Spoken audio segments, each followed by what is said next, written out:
Matched, dined, vanished. Victorian candles hiss. Violin hums like a hive. Raven knocker blinks red. One capsule rewinds midnight and prints my panic.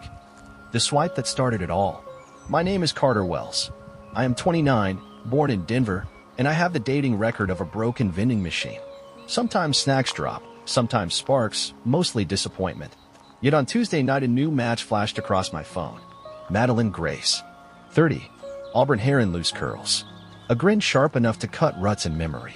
Bio said, collector of stories, lover of midnight. The phrasing felt dramatic, but I was tired of playing safe, so I swiped right. She messaged first. Madeline, coffee is boring.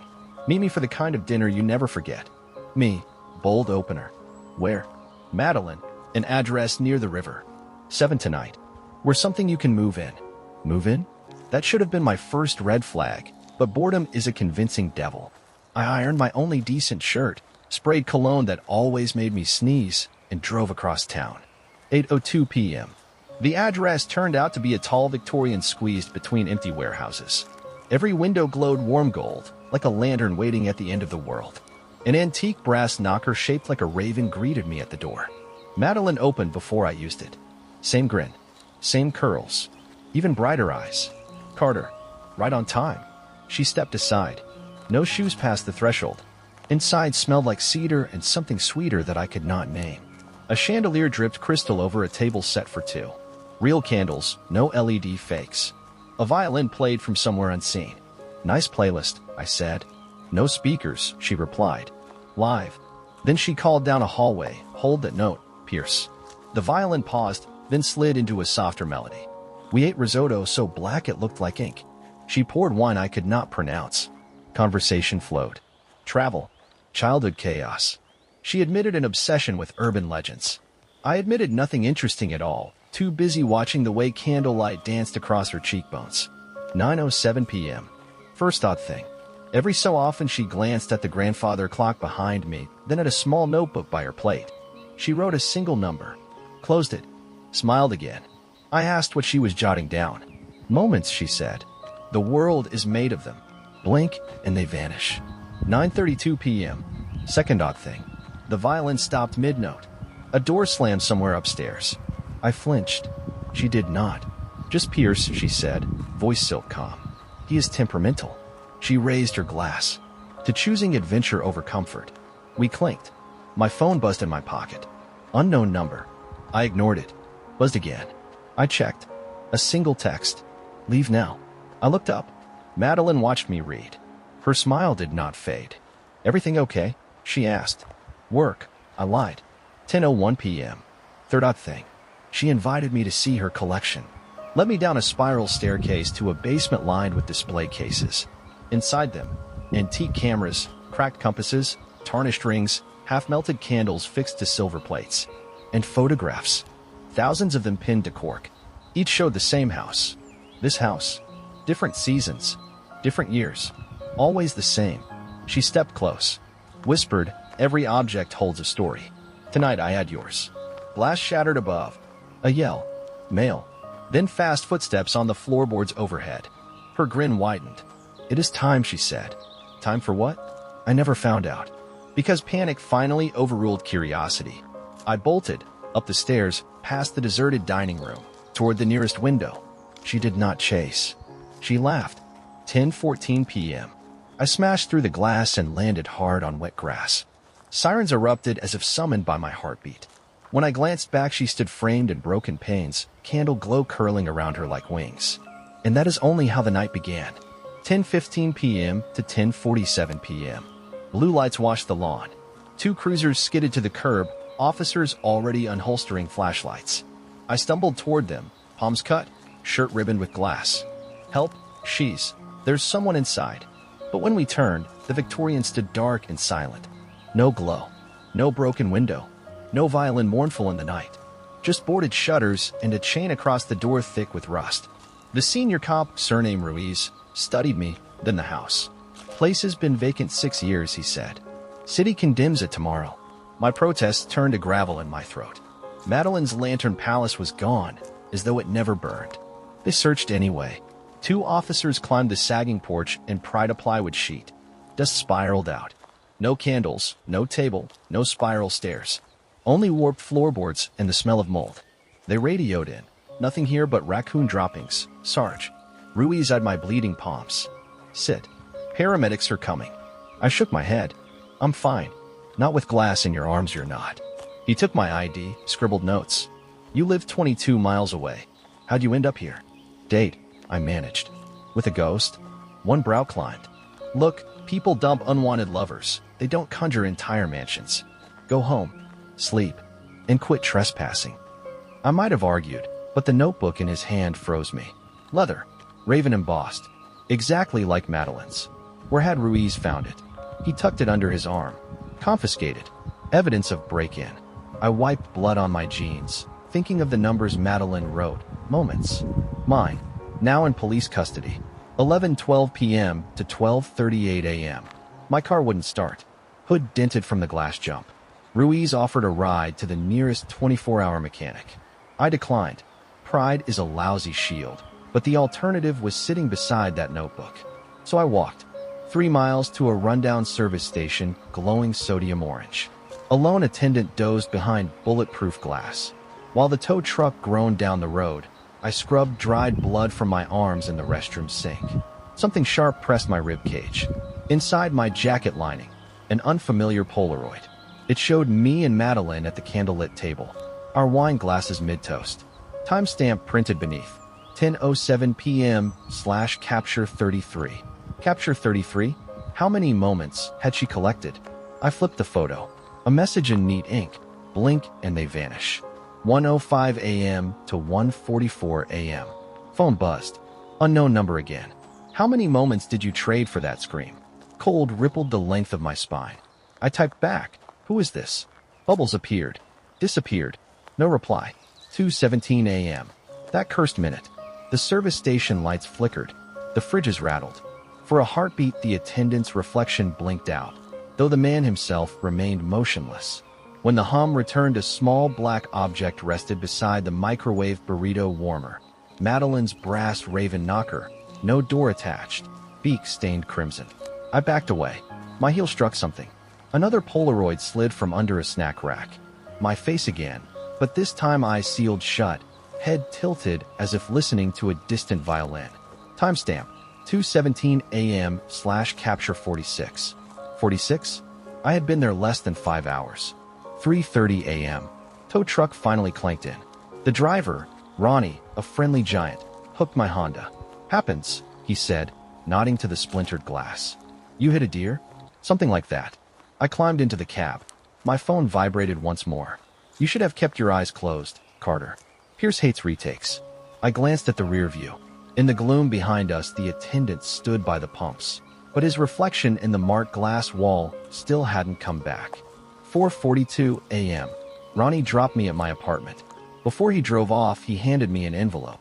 Guy in a long coat paid me to give you this. Said you forgot it at dinner. Inside, Madeline's notebook. The page is blank except for the first, where a fresh line glowed in phosphorescent ink. 9:07 p.m. to 4:42 a.m. / moment 47 / not recorded. Correct the story. The letters faded as I stared. 5:02 a.m. Sunrise smeared orange across Denver's skyline. From my living room window, I watched the tow truck taillights vanish. Then the violin began again, faint but unmistakable, rising from my kitchen where no one stood. On the counter lay a single deep blue capsule. Under it, a note in that same gleaming ink. Pierce will play until you remember the next moment. Blink, and they vanish. I didn't blink. 5:03 a.m. to 6:12 a.m. The violin wouldn't stop. It floated through my apartment walls, bow runs slick with intention, every note landing like a flashbulb. My instinct was to smash every speaker in the place, but there were none playing. With trembling hands, I opened Madeline's notebook again. The blank pages now bled faint green numerals, digital as a clock, organic as veins. All lit, except the last. The message below pulsed, moment 47 pending. Focus the lens. I slammed the cover shut. The violin cut off mid-glissando. Silence thickened like wet cement. 7:25 a.m. to 9:02 a.m. Sleep? Impossible. So I dug. Reverse image searched the Polaroids. Found nothing until I scanned the Raven Knocker's design. Hit. Antique forum. Raven doorpiece, circa 1880, used by traveling portrait photographers to mark houses for long exposure sittings. One reply. Collectors beware. The last owner supposedly vanished mid-photo.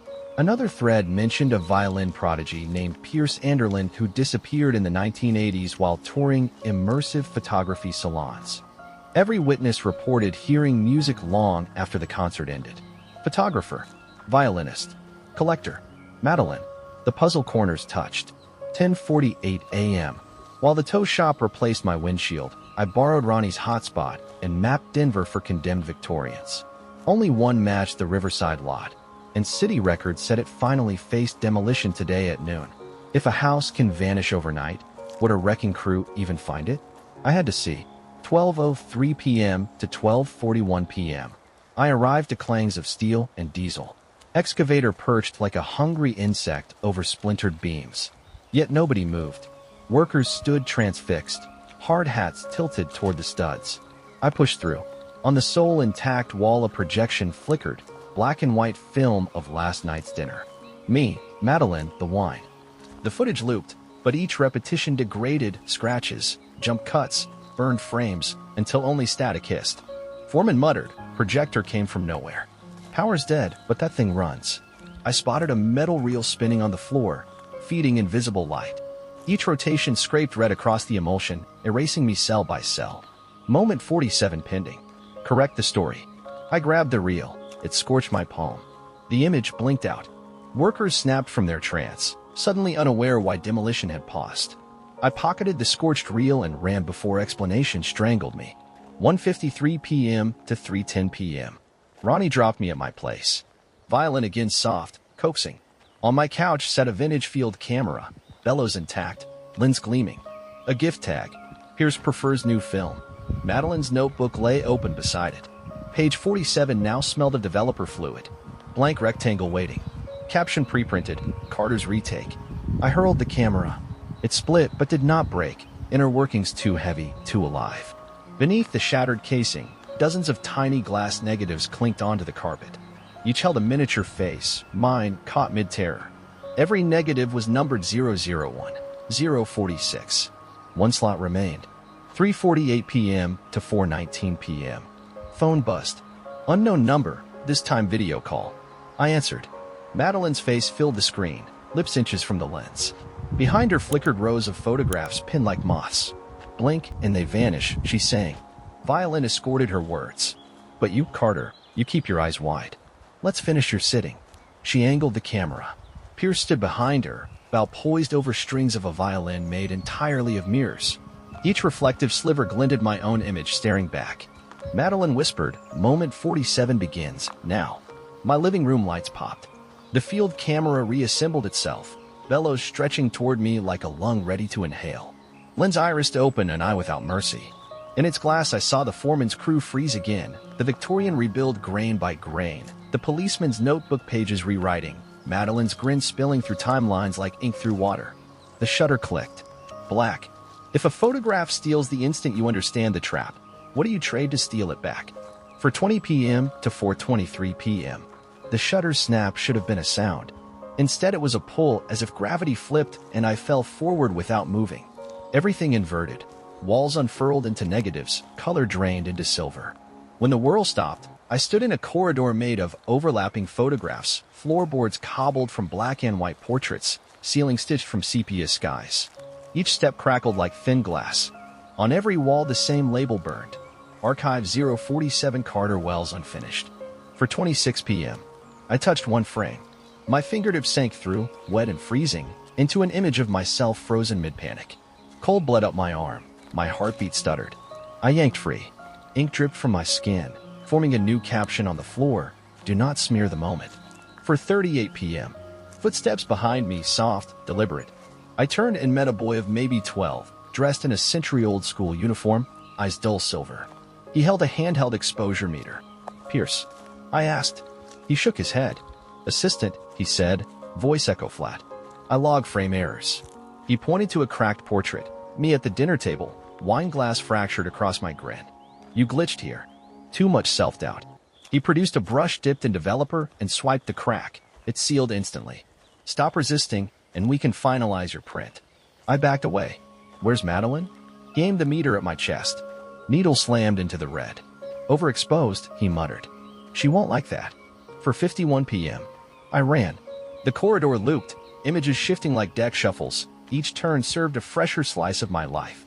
Childhood soccer, first speeding ticket, the failed dates I'd buried. Some happy, most embarrassing, all painfully crystal. Then a new sequence. Moments I had not lived yet. Me in a desert, me in a hospital bed, me shattering a mirror with bleeding fists. Under each, pending. My breath fogged the air. The archivist boy's footsteps echoed somewhere close. 5:09 p.m. A door appeared, oak, raven knocker dead center. I pushed through. Inside, a vast darkroom. Red safe lights bobbed like embers. Rows of chemical trays steamed. Photographs slid down wires, dripping fixer.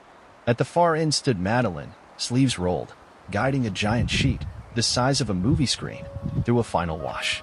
The violin's melody floated from nowhere, bow stroke slow and indulgent. She didn't look up. Carter, you really must stop fighting the narrative. Stories need endings. I spotted the kill switch reel I'd taken from the demolition site, now wired into a projector overhead. Its metal glowed dull orange. I stepped forward. My shoe brushed a cable. The violin hiccuped. Madeline sighed. Clumsy. With 2 fingers she pinched the air. The raven knocker on the door behind me clanged shut, sealing itself flush. The archivist boy appeared beside her. Frame him. He raised the exposure meter, now a boxy field camera, and pressed the shutter. A flash of red drowned the room. My limbs locked. Film peeled off the walls and spun around me like ribbons, cocooning arms and legs. Madeline's silhouette crossed closer. After 47 drafts, do you know why you're special? I could barely breathe. Because I remember. Exactly. Her smile sharpened. Memory flavors fear. Fear flavors the print. Your terror is a rare vintage. 5:37 p.m. From the film cocoon, I saw the kill switch reel still turning, melting incrementally with each revolution. Heat distortion flickered the safe lights. If that reel burned out entirely, maybe so would the archive, me included. I flexed against the emulsion wrap. It tightened, slicing skin. But emulsion is fragile when wet. I exhaled slowly, then jerked my shoulders outward. The film split with a soft rip. Madeline's eyes widened. The archivist hissed. The violin screeched, bow scraping strings in panic. I sprinted for the reel. The temperature seared my palms yet again, but this time I welcomed the burn. I yanked the reel free, projector birthing sparks, safe lights flickering dead. Darkness swallowed the room. Madeline shouted, distant, distorted. The archivist's small cry echoed.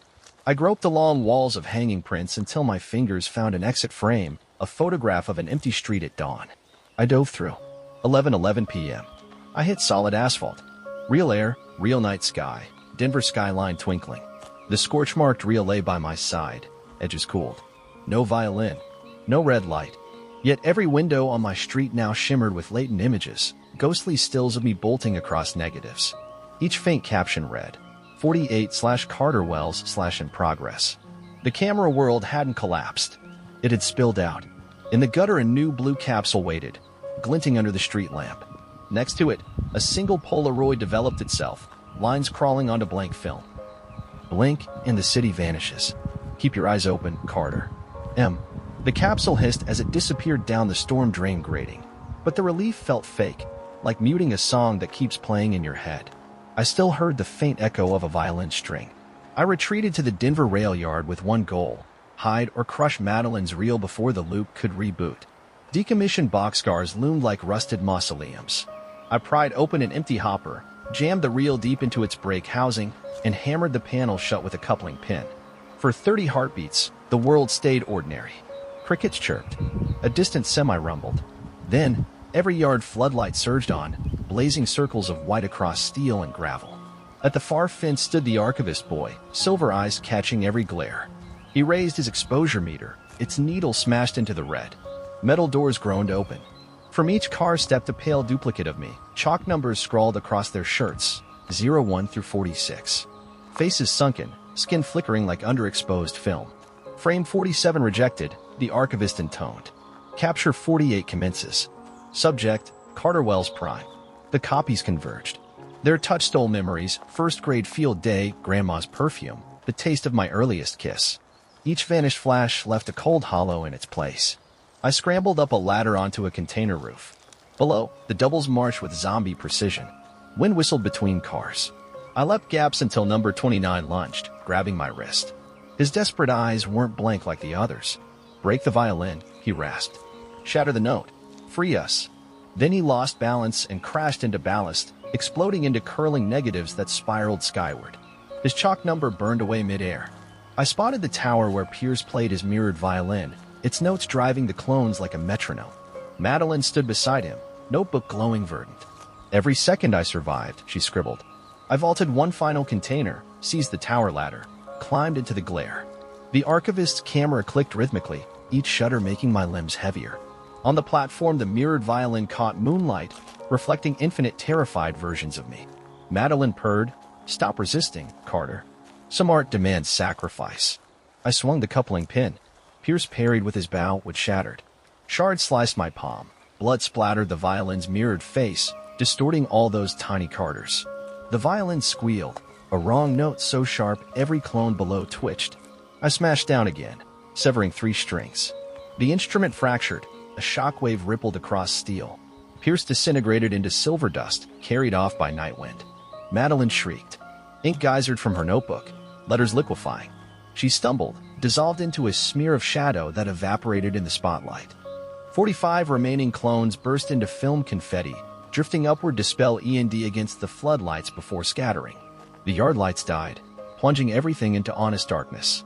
Silence, at last. But when I looked at my feet, a blue capsule rested quietly on the grating, stage 49 already cued. I kicked it away, but it only rolled back, as if orbiting me. I limped home at dawn, violent silence in my ears. Within my apartment, no prints dangled, no field camera lurked. For the first time since meeting Madeline, the world looked fixed. I collapsed onto the couch and drifted into an exhausted sleep. When sunlight reached the coffee table, a Polaroid slid out of thin air, developing before my eyes. It showed me asleep, captioned Preloop Stage 00. Another photo popped out, Stage 01, eyes open. A third, Stage 02 recognition. The archive had gone autonomous, no violin, no film reel, just reality as camera. I tried burning a print, the border charred, but the center refused, as if coated in ice. Caption updated, Stage 03, resistance logged. Panic blooming again, I rushed to Emily's basement lab. Prints, hundreds, fell from nowhere into my wake. She listened, pale, then powered up her neural stimulation rig. My gambit, wipe my short-term memory, starved the archive of new fear. While electrodes chilled my temples, the prints began arranging on the floor like tiles, spelling capture 48 pending. Emily hesitated. I nodded. She hit execute. White flash. I awoke hours later on my own couch. No photos. No pill. My mind foggy, missing entire corridors of memory. Yet peace felt alien, as if borrowed from someone else's life. A faint violin chord drifted under my door. Deja vu without context tugged at my gut. I stepped into the hall. On the mat lay an envelope. Inside, one pristine deep blue capsule. A Polaroid of me staring at that very envelope, captioned Stage 01, Reintroduction. The loop didn't need my memories, it only needed my presence. Behind me, a new photo fluttered from the ceiling, me reaching for the capsule, caption, Stage 02, Acceptance? The question mark bled ink like a challenge. I gripped the capsule, heartbeat sinking to a distant bow stroke. If I swallowed it, maybe I'd confront the architect once more. If I destroyed it, another would appear. The hallway lights flickered. Polaroids fanned across walls, each a frame of the decision that hadn't happened yet. I took a breath, raised the capsule between thumb and forefinger, and addressed the unseen camera. Fine. One last exposure. But when the shutter drops, we both burn. The violin paused, listening. The final caption formed across every photograph. Stage 03, negotiation accepted. I placed the pill on my tongue. Flash. End.